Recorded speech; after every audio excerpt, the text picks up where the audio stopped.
当那是风台和台南有超过7000户厝顶咧找了去咧，找无工人通修理，棚布才变成现成的厝顶。因为林俊宪进前因为选举宣传呢，真个看板甲棚布伤济，引起大家讨论。想不到这摆真正拢用会到。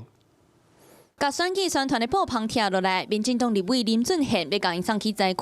进前捌因为看板伤济，引发着争议。想不到这届拄着风台，有人建议林俊宪看板的布棚会当拆落来运用，伊感觉这个想法也阁袂歹。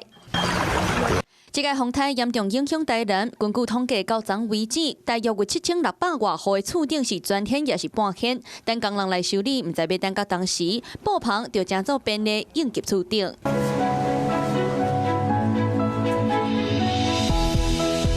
大家人有钱出钱，有力出力。有布棚的业者伫咧网络顶宣布一布棚，得到袂少回应。各地募集的布棚送到台南了后，透过在地议员整合，送予每一户灾民。平常时用布棚输出影像的业者，即马只剩的料嘛拢会当摕来用。 可能有200-300公分，我们都没有办法列印到的，就是剩料就对了，剩料一整卷，对，后面剩的剩料我们就可以提供有需要的人，对我们来讲就是举手之劳，对，举手之劳而已。